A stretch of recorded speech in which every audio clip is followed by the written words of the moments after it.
মুখ্যমন্ত্ৰী ডক্টৰ হিমন্ত বিশ্ব শৰ্মাক ভগৱানৰ সৈতে তুলনা কৰি কাতৰ আহ্বান জলসম্পদ বিভাগৰ কৰ্মচাৰীৰ। আমাক বচাওক, আমাক অলপ সঁহাৰি দিয়ক। পৰিয়াল চলাবলৈ হাহাকাৰ জলসম্পদ বিভাগৰ কৰ্মচাৰীৰ। উল্লেখ্য যে নলবাৰীত এনেদৰে চকুলুটুকি মুখ্যমন্ত্ৰীলৈ বিশেষ অনুৰোধ জনালে জলসম্পদ বিভাগৰ কৰ্মচাৰীয়ে। কাৰোবাৰ ভুলৰ বাবে প্ৰাপ্যৰ পৰা বঞ্চিত জলসম্পদ বিভাগৰ কৰ্মচাৰীৰ এতিয়া পানীত হাঁহ নচৰা অৱস্থা। সদৌ অসম জলসম্পদ বিভাগৰ নিম্ন বেতনভোগী কেজুৱেল কৰ্মচাৰী সন্থাই এক সংবাদমেল যোগে নিজৰ প্ৰাপ্য বিচাৰি মুখ্যমন্ত্ৰী ডক্টৰ হিমন্ত বিশ্ব শৰ্মালৈ বিশেষ অনুৰোধ জনায়। মই দুখেৰে আপোনালোকৰ সবক আজি কথাখিনি ক'ব ওলাইছোঁ যে আমাৰ 1493 আগৰ কাম কৰি থকা জলসম্পদ বিভাগত কাম কৰি থকা 624 জন আজি আমি ভুলবশতঃ ৰৈ গ'লোঁ। 1493 আগত 2005 চনত কংগ্ৰেছ চৰকাৰৰ দিনত অসম চৰকাৰে 33,000 মাষ্টাৰ ৰোল কেজুৱেল একেলগে নিয়মীয়া কৰিছিলে।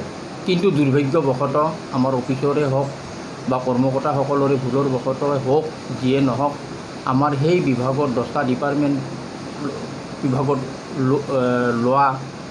বিভাগত লোৱা আমাৰ 624 জন আমি ভুলবশতঃ ৰৈ গ'লোঁ। সেয়েহে আমি আজি 35 বছৰ এটা ডিভিজনতে কাম কৰি বিভাগীয় এটা বিভাগতে কাম কৰি আজি আমি অৱসৰ ল'লোঁ। আৰু বহুত মোৰ লগৰ বন্ধু আজি হেৰাই গ'ল। বহুত 30-40 এতিয়া বিলেনি বিৎপত্তি নোহোৱা হৈছে। কৰি খবৰ সুযোগ নাই। আজি বয়স হ'ল আমাৰ, এতিয়া 60 বছৰ হ'ল মানে আমি অৱসৰ ল'লোঁ। গতিকে এতিয়া আমি 30 আমি পুহিব নোৱাৰা অৱস্থা হ'লোঁ। এতিয়া আমাৰ সমস্যা বৰ জটিল হৈ গৈছে। আমি কেনেকৈ চলোঁ, কেনেকৈ কি কৰোঁ, আমাৰ এতিয়া বৰ দুখত পৰিণত হৈছোঁ। চৰকাৰৰ মুখ্যমন্ত্ৰী মহোদয়ক অনুৰোধ কৰিছোঁ যে আমাৰ জলসম্পদ বিভাগৰ 624 জন 10টা ডিপাৰ্টমেণ্টত ৰৈ যোৱা 1493 আগৰ মানুহখিনিক যাতে আমাক কিবা এটা পেঞ্চনেই হওক বা কিবাই হওক, যিয়ে নহওক, আমাক বাচি থকাৰ এটা আমাৰ উপায় দিয়ক। নহ'লে আমি চলাৰ আমাৰ যথেষ্ট আমাৰ অসুবিধা হৈছে। আজি আমি চলিব নোৱাৰা অৱস্থা হৈছে। আমি এতিয়া একো কৰিব নোৱাৰোঁ। না আমি কামলা কৰিব পাৰিম, নে আমি হাজিৰা কৰিব পাৰিম। এতিয়া আমাৰ বয়স হ'ল, আমি একো কৰিব নোৱাৰা অৱস্থা আমাৰ হৈছে। প্ৰায় চকুলুটুকি সঁহাৰি বিচাৰি মুখ্যমন্ত্ৰীলৈ অনুৰোধ জনায় কৰ্মচাৰীসকলে।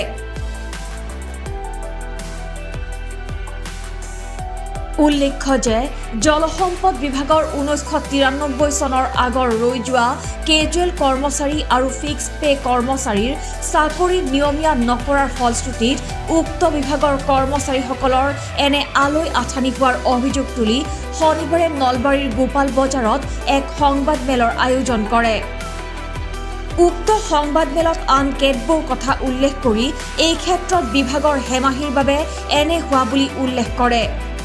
আনহাতে উক্ত সংবাদমেলতে উক্ত বিভাগৰ বহু কৰ্মচাৰীয়ে ইতিমধ্যে নিজৰ প্ৰাপ্যৰ পৰা বঞ্চিত হৈ এই পৃথিৱীৰ পৰা চিৰবিদায় লোৱা বুলিও উল্লেখ কৰাৰ লগতে জীয়াই থকা সকলক যাতে ন্যায় প্ৰদান কৰে তাৰ বাবে মুখ্যমন্ত্ৰীক বিশেষ অনুৰোধ জনায়।